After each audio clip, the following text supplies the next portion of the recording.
Welcome back to learn lead acid cell. Figure 4.3 depicts the design of lead acid cell. असा असतो lead acid cell या figure मध्ये दाखवल्याप्रमाणे. Let us examine its principle. म्हणजे त्याचे तत्व. प्रिन्सिपल म्हणजे तत्व. ते कोणत्या तत्वावर चालतं, कसं चालतं ते शिकू. This type of cell can be recharged after getting electrically discharged.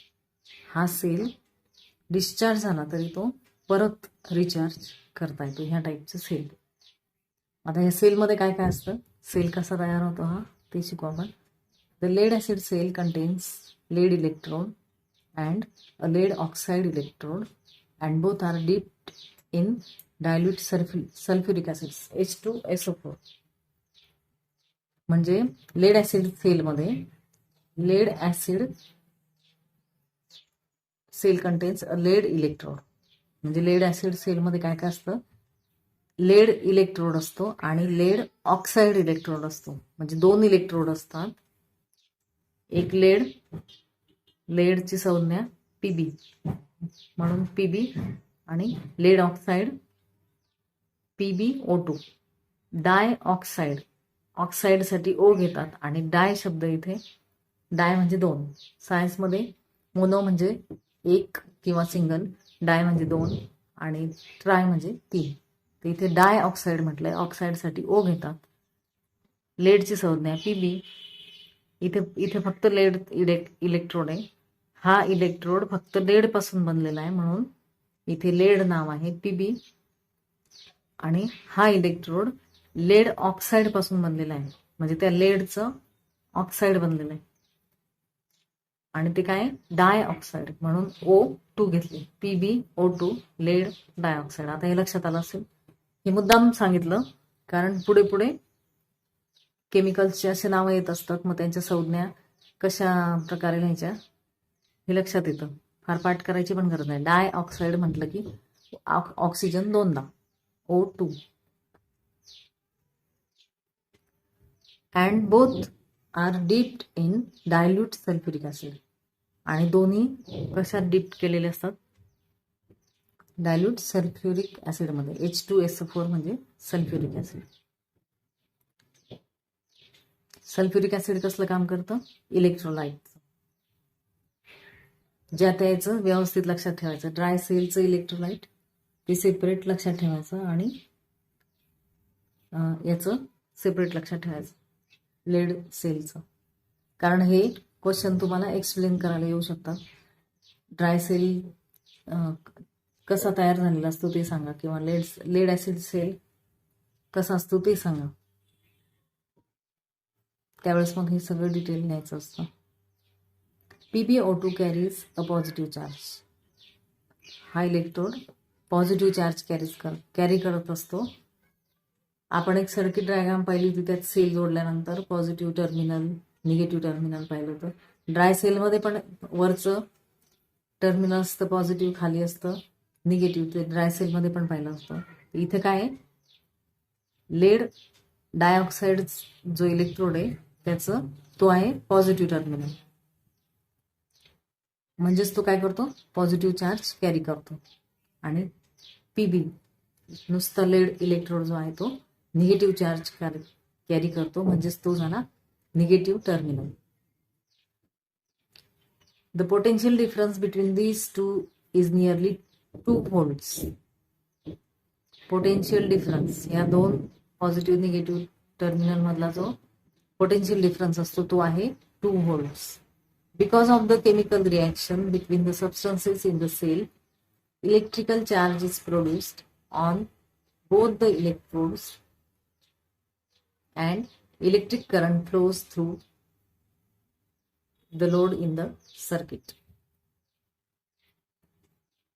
Chemical reaction होते ह्या सेलमध्ये जे काही मटेरियल आहे त्याच्यात त्यांची केमिकल रिॲक्शन होते आणि त्या केमिकल रिॲक्शन मध्ये काय होतं, इलेक्ट्रिकल चार्ज निर्माण होतो. या दोन इलेक्ट्रोडमध्ये, या दोघांमध्ये इलेक्ट्रिकल चार्ज निर्माण होतो आणि त्यामुळे मग इलेक्ट्रिक करंट हा व्हायला लागतो. या सर्किटमधून इलेक्ट्रिक करंट व्हायला लागतं. तर हे झालं लेड ऍसिड सेलचं कन्स्ट्रक्शन म्हटलं तरी चालेल याला. तर हे नीट लक्षात घ्यायचं, ज्या त्या सेलचं व्यवस्थित लक्षात ठेवायचं, कोणते केमिकल आहेत, कोणते इलेक्ट्रोड आहेत, काय काय वापरलंय ते नीट लक्षात ठेवायचं. This kind of electric cells have a capacity to deliver large current. ह्या प्रकारचे जे सेल आहेत यांची कॅपॅसिटी काय असते, खूप मोठ्या प्रमाणात करंट निर्माण करण्याची कॅपॅसिटी असते. Hence lead acid cell are use in cars, trucks, motorcycles and uninterrupted power supplies. म्हणून लेड ऍसिड सेल कुठे कुठे वापरतात, कार्समध्ये, ट्रक्समध्ये, मोटरसायकलमध्ये आणि अनइंटरप्टेड म्हणजे खंडित न होणाऱ्या पॉवर सप्लायजमध्ये. खंडित न होणाऱ्या पॉवर सप्लायजमध्ये, खंडित न होणाऱ्या म्हणजे अखंड चालू असणाऱ्या पॉवर सप्लायच्या ज्या वस्तू असतात त्यांच्यामध्ये या प्रकारचे सेल वापरले जातात. कोणते, लेड ऍसिड सेल. तर लेड ऍसिड सेल कुठे कुठे वापरला जातो, तर त्याचं हे झालं आन्सर.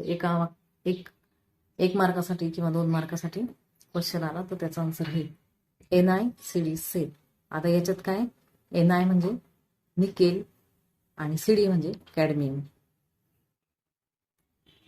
हे केमिकल्सचे नावं असतात आणि ह्या त्यांच्या संज्ञा म्हणजे शॉर्टमध्ये ती नावं लिहिण्याची पद्धत असते. हे ज्याचं त्याचं पाठ करायचं. लेडसाठी काय होतं, PB. NiCd cell. These days, a variety of gadgets are available which are required to be carried to different places. These days म्हणजे आता सध्या किंवा ह्या दिवसात, सध्याच्या दिवसात a variety of gadgets are available. खूप मोठ्या प्रमाणात गॅजेट्स म्हणजे छोटे मोठे असे उपकरणं अवेलेबल असतात. Which are required to carried to different places. जे गरजेचे असतात की एका ठिकाणाहून दुसऱ्या ठिकाणी नेण्यासाठी. सहज छोटे असते तर आपण ते खिशात सुद्धा नेतो. सच गॅजेट्स यूज NiCd सेल्स. अशा गॅजेट्समध्ये, अशा उपकरणांमध्ये किंवा अशा वस्तूंमध्ये NiCd सेल वापरलेला असतो. The cells deliver 1.2 volt potential difference and are rechargeable. ज्याचा त्याचा पोटेन्शियल डिफरन्स किती येतो लक्षात ठेवायचा. ह्या सेलमध्ये, NiCd सेलमध्ये किती आहे, 1.2 व्होल्ट पोटेन्शियल डिफरन्स असतो आणि हे सेल कसे असतात, रिचार्जेबल. तर हे झालं NiCd सेलचं. शॉर्ट नोट येतात किंवा शॉर्ट क्वेश्चन येतात त्याच्यावर, तेव्हा ही माहिती लिहायची त्यात. इलेक्ट्रिक सर्किट म्हणजे वायरने इलेक्ट्रिक उपकरण एखादं त्याची जी जोडणी केलेली असते तिला म्हणतात electric circuit. When a cell holder, an electric bulb and a plug key are connected by connecting wires as shown in figure. इथल्या फिगरमध्ये दाखवल्याप्रमाणे हा बल्ब आहे, ही प्लग की आणि हा सेल होल्डर इथे, आणि ही झाली connecting wire. Connecting wire as shown in figure and dry cell is fitted in the holder. Then the bulb lights up by closing the plug key. जर हे अशा प्रकारे जोडलं सगळं, काय काय, बल्ब, प्लग की आणि सेल होल्डर, हे सगळं जर एका कनेक्टिंग वायरने असं जोडलं, सेल होल्डरमध्ये जर ड्राय सेल बसवला तर bulb lights up by closing the plug की. ही प्लग की आपण जर क्लोज केली म्हणजे ही इथे टच झाली तर मग काय होतं, या वायरमधून करंट वाहून बल्ब सुरू होतो, लाईट अप होतो, म्हणजे बल्ब सुरू होतो. This means that a current flows through the circuit and bulb lights up. Bulb ज्या अर्थी लाईट अप होतो त्याचाच अर्थ काय, ह्या कनेक्शनमधून करंट फ्लो व्हायला लागला. On the removal of the cell, cell जर काढून घेतला, the electric current flowing through the circuit stop. ह्या सर्किटमधनं ही सगळी जी जोडणी आहे त्याला सर्किट म्हणतात, आणि हे अशी जी डायग्राम काढतात त्याला सर्किट डायग्राम असं म्हणतात. ह्या कनेक्शन मधून आपण जर सेल काढून घेतला तर इलेक्ट्रिक करंट फ्लो व्हायचा थांबतो, स्टॉप होतो म्हणजे थांबतो. As indicated by the bulb which ceases to glow. म्हणजे बल्ब हे कशावरनं कळतं आपल्याला की त्यातला इलेक्ट्रिक फ्लो थांबलाय त्या सर्किटमधला, हे कशावरनं कळतं, तो बल्ब बंद झालेला असतो त्याच्यावरनं आपल्याला कळतं. This type of connection of electrical components is called an electrical circuit. अशा प्रकारच्या इलेक्ट्रिकल कंपोनंटची जोडणी असते त्याला म्हणतात इलेक्ट्रिकल सर्किट.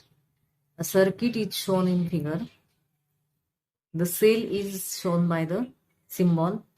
ह्या सिम्बॉलने सेल दाखवला जातो सर्किट डायग्राम मध्ये. याला प्लस आणि मायनस हे साईन असतं. म्हणजेच काय, प्लस हे झालं पॉझिटिव्ह टर्मिनल आणि मायनस हे झालं निगेटिव्ह टर्मिनल. तर ही जी जोडणी असते किंवा हे जे शब्द आहेत सगळे हे चांगले लक्षात ठेवायचे, कारण हे सगळं तुम्हाला 12वी पर्यंत शिकायला असतं. हे तुमचं सुरुवात झाली असं समजायचं. हे खूप बेसिक ज्ञान आहे हे सगळं. And electrical circuit is also use in the home supply. Home supply म्हणजे घरातले ज्या जोडणी असतात, वेगवेगळ्या उपकरणांसाठी ज्या जोडणी असतात, जोडणी म्हणजे वायर, हे सगळे जे वरती सांगितलेत हे सगळे जोडून, हे सगळे उपकरणं जोडून सर्किट जे केलेलं असतं म्हणजे जी जोडणी केलेली असते ती होम सप्लाय म्हणजे ती घरातल्या वस्तूंना सुद्धा ह्याच प्रकारची जोडणी असते. However the electricity supply is made from outside instead of the electric cell.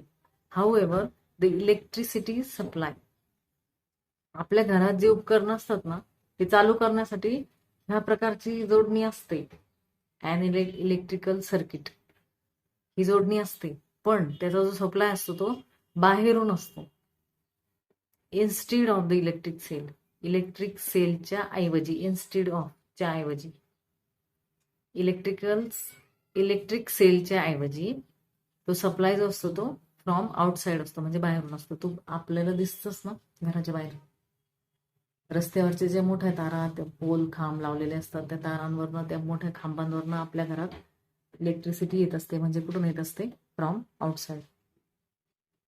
हे सगळं 12वी पर्यंत अभ्यासाला असतं. त्यामुळे हे शब्द, नावं सगळे लक्षात ठेवायचे.